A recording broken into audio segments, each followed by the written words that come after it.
Kua eke te huritau tuatahi o te tai āniwhaniwha I Hāmoa, he parekura I whakamaharatia I te rānei, mā roto mai I te karakia. Hei hāpai I aua karakia ko te reo kōrihi o tētahi rōpū waiata Māori, no roto mai o Kirikiriroa. Mō ngā whakamahuki ka whakawhiti atu tātou inaia nei ki tā mātou kai kawe kōrero a Kingi Kiriona, kei Hāmoa, kei te takiwā o Lalomanu. Kingi.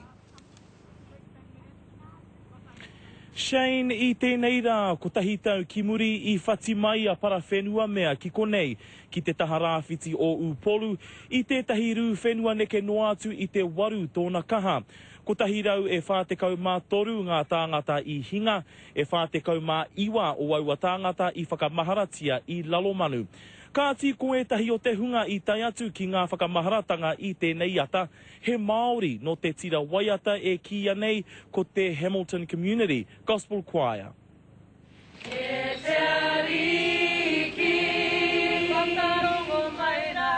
I ngā arapiki o te temepara o Lalomanu, he reo no te Māori, he puāwai no te aroha.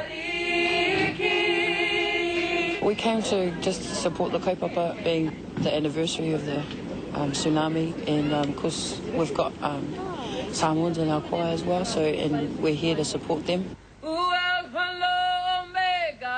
E whātekau te nui o tēnei tira waiata, I haere mai ki Hāmoa ki te tautoko I etahi mema, I noho te papa ki te tai āniwhaniwha. I've had 3 cousins that passed away, and Ruth also had members that passed away.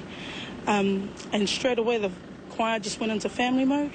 You know, they dropped everything, they financially supported. Ka wariwari mātou I te kāinga mō ngā pātanga o te ngaru nui ki runga I a rātou.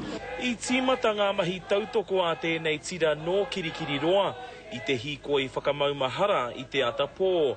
He momo kawe mate ki te temepara I hurahia I tētahi tohu whakamaumahara.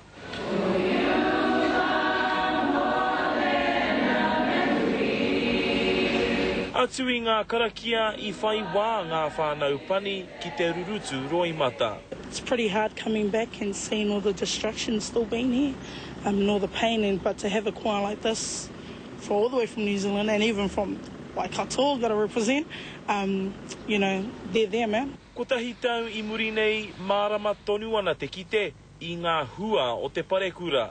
He tū tohu whenua hei whakamirimiri I te mahara, he waiata Māori hei whakamirimiri I te ngākau.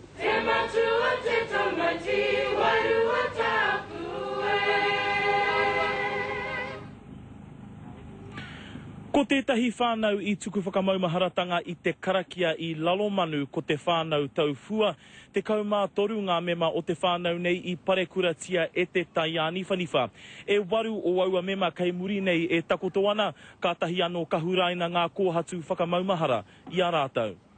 Kingi ka aha te whānau taufua, tērā whānau e kōrerotia ake nei I te pōnei. Ko te kōrero a tētahi o ngā pakeke o te whānau nei ka whiawhia rātau I te pōnei arā ka hākari, hei te rātapu etahi o rātau tai atu ai ki te karakia nui a te kāwanatanga o Hāmoa ki tauwhai ngata. Hei te rāhoroi ka tū hoki tētahi pō whakangahau e whai wāhi atu ai te tira waiata no Kirikiriroa. Shane. Tā mātou karere a Kingi Kiriona I Hāmoa, tēnā koe.